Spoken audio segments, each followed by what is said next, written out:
Before we begin, I want to give a huge shout out to this video's sponsor, LD Player. LD Player is a free Android emulator that you can use to play all of your favorite mobile games on PC, including FGO. In fact, FGO's performance on LD Player is consistently smooth, and you can even run multiple instances of the game simultaneously if you want to farm multiple accounts. So if you're interested, check out the link to the LD Player website in the description or pinned comment down below and download it today. Now, on to the spotlight. Valentine's Day is nearly upon us, and I think I speak for everyone when I say, what could possibly be more romantic than simping for a VTuber? Hello everyone, Soberoni of G&A Reviews here, with a servant spotlight for the servant that launched 1,000 memes, say Shonagon. We'll be examining her stats and skills, as well as going over pointers on how to utilize her effectively, and an overall grade comparing her to how she stacks up to the other 5-star servants. So if you're ready to become Say's first tier 3 sub, make sure you hit that like button, subscribe, and ring my bell so that you can catch all of my videos as they go up and you can help out the channel. But for now,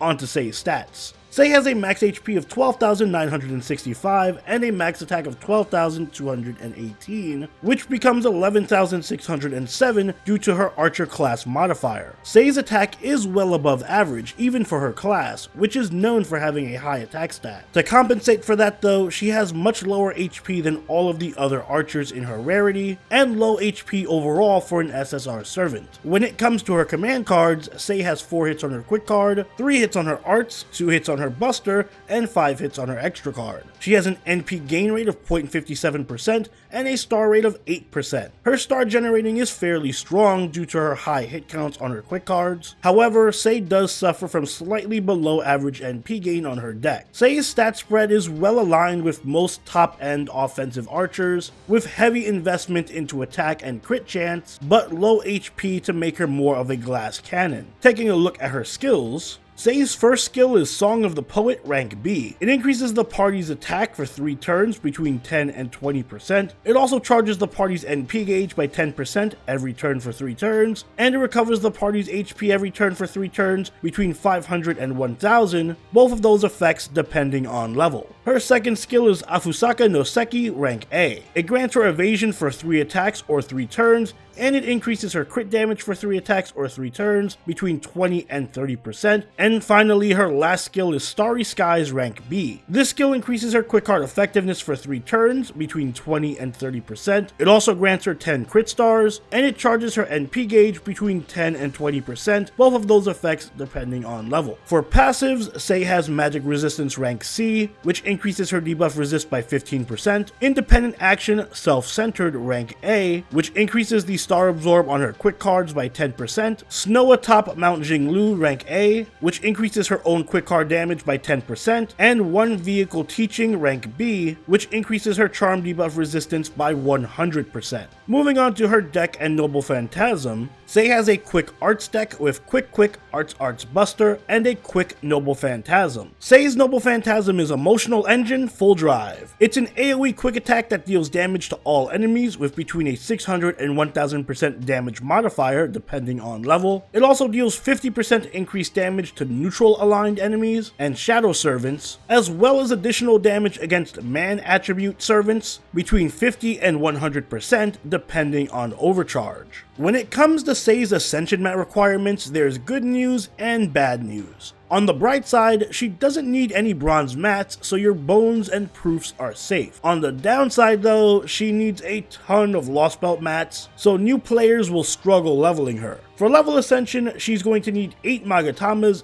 10 Aurora Steel, 15 bells, and 5 comet shards. Magatamas are best farmed at the Castle Town in Shimosa, where they have a 40% drop rate. Aurora Steel have a 39% drop rate at the Castle of Ice and Snow in Lost Belt 2. Bells drop at the Bomb Cave in Lost Belt 3 with a 39% drop rate, and comet shards can be farmed at the Nemesis Island in Atlantis with a 12% drop rate. For skill leveling, Say is going to need 15 Aurora Steel, 15 Magatamas, 12 mirrors, and 10 eggs per skill. Mirrors are farmable at the rear mountain stage in Shimosa, where they have a 12% drop rate, and eggs have a 12% drop rate at the Vol in Lost Belt 4. Sei is FGO's latest 5-star archer, and I don't just mean in NA. Surprisingly enough, there hasn't been a new 5-star archer since Sei's release in JP either. Does that mean that Sei is just so OP that DW will never need to make another SSR archer again? Well, not exactly, but she's not bad either. Her offensive stat spread works very well for her class. Her attack is excellent, and her high star generating combined with her above average star weight allows her to crit much more often than most other servants. And while her NP gain is a bit below average, she has all the tools in her kit necessary to make for a strong archer. Her third skill, Starry Skies, grants her a moderate 30% buff to her quick cards for 3 turns, as well as a 20%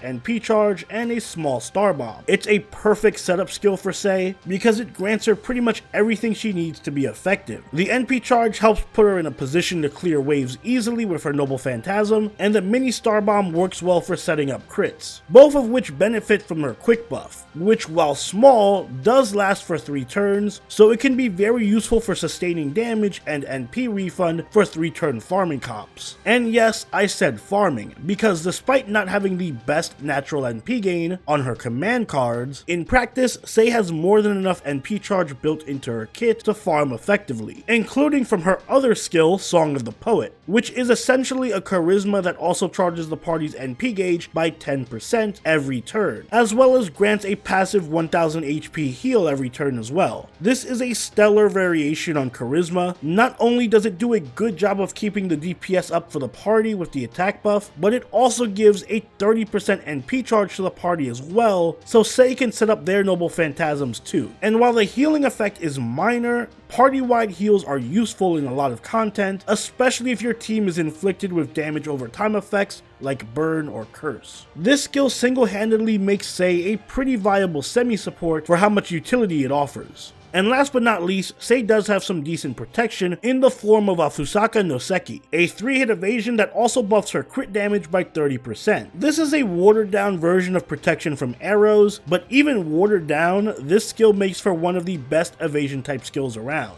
3 hits is a lot, and it can potentially mitigate a ton of damage if timed correctly. And the crit damage buff doesn't hurt either. For level priority, you're going to want to go with Starry Skies first for that NP charge and damage. Then you can level Song of the Poet second, since the NP charge on that skill doesn't scale with level. And then you can level Evasion last. For Sei's pen skills, as usual, go with Mana Loading first, followed by the improved extra attack. And if you have the coins to spare, then you can go for her anti-ultra Ego buff if you don't already have Kama. Sei's Noble Phantasm is unique to say the least. It's an AoE quick attack that deals bonus damage against neutral, shadow, and man type enemies. That's a lot of bonus modifiers, and they stack. So against enemy servants with 2 or 3 of those traits, Sei can deal some serious damage. And to avoid confusion, man servants are different from male servants. So don't confuse Sei for an anti-male archer like Orion or Uriel. And while shadow servants aren't all that common in any meaningful content, man and neutral are very large categories that encompass many servants, a lot of whom overlap. So this bonus damage does come into play fairly often. While this sounds great on paper, the anti-servant damage actually runs counter to a lot of what Sei's kit is built to do. These modifiers would be amazing on a boss killer with a single target Noble Phantasm, but Sei's Noble Phantasm is AoE, and her kit is very much built to facilitate farming, aka fighting enemy mobs, not enemy servants. Sei will rarely be the first or even second option to bring to a battle against enemy servants as your main DPS. So these modifiers, while excellent, feel wasted on her. That isn't to say that Sei is bad though. On the contrary, she is an excellent farming archer despite the lack of synergy on her NP effects. Her passive and active NP charge and quick Noble Phantasm make her a viable Scotty looper for 3-turn farming, provided that you have a K-scope or that you can battle swap into Waver or Reynes. And even without Scotty, Sei can be a reliable NP spammer who can wave clear effectively and push out damage as a secondary DPS or a semi-support. Her charisma charisma is perfectly suited to complementing other DPS servants, so she does still have a spot outside of farming teams. She can also work well in crit teams where she not only provides stars for herself, but can also dish out good, reliable crit damage due to her skills and passive. It's worth noting though that all of her skills do have a 6-turn cooldown, which is a little longer than average. And if you are using Sei as a farmer, you'll quickly notice that her NP damage is very weak, at least when she isn't able to take advantage of her anti-servant modifiers. She also doesn't have an NP interlude yet, so in order to farm higher HP enemy waves effectively, Sei is going to need a lot of damage support. For that reason, you'll want to pair Sei with supports who can really buff her NP charge and damage whenever you're farming, like Helena, Santa Altera, and Nero Bride, all three of whom can provide Sei with direct NP charge as well as a sizable buff to her NP damage. And if you are fortunate enough to have a K-Scope or Waver, then Sei can also be paired with Scotty as a viable 3-turn farmer. Outside of farming teams, you can utilize Sei in crit teams alongside servants who can buff her crit damage, like Santa Nightingale, Calamity Jane, and Osakabe Hime. Nightingale is a great support for Sei in boss fights because she provides excellent defensive utility, which Sei needs, on top of damage and crit buffs, while both Osakabe Hime and Jane provide strong crit buffs as well as direct NP charge. Sei's Bond CE is Caudia Picture Diary. It increases the party's crit damage and NP gain by 10%. It's not usually worth using though,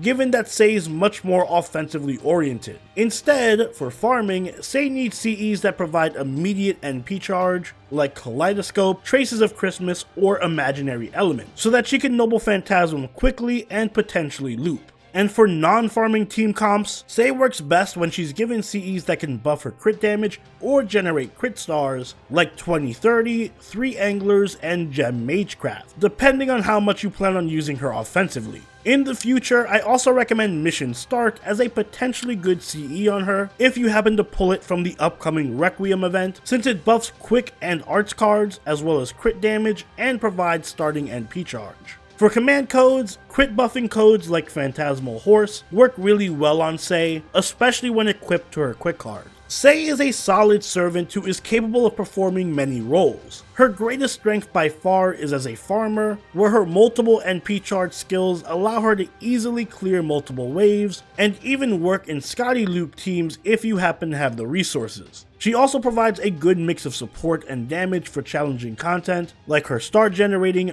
party-wide NP charge, and charisma, which are all meaningfully good buffs for the team, while her bonus damage modifiers on her Noble Phantasm can help her push out high damage against certain enemies. However, Sei having a Noble Phantasm that's tailor-made for boss fights, while having a skill set that revolves around farming, means that she can't really excel in either area, and her damage can also be underwhelming if she isn't able to benefit from her NP modifiers. So all in all, Sei gets a B from me. She's a competent servant who can pull her weight in most quick teams, but ultimately she comes up short in many areas due to the lack of synergy in her kit. But while I wouldn't advise her to be your main servant to build around, she can be an excellent complementary piece to an offensive team and a good farmer. And those are my thoughts on Sei. She's an interesting servant for sure, but one that I think most people will be rolling for due to her personality and design over her gameplay. But what do you think? Let me know in the comments down below, and if you enjoyed this video, don't forget to leave a like, and consider subscribing if you really enjoyed the video. Join the party over on Discord, chill with us on Twitch, and follow us on Twitter. And I'll see you all in the next Servant Spotlight. So Roni out. Later.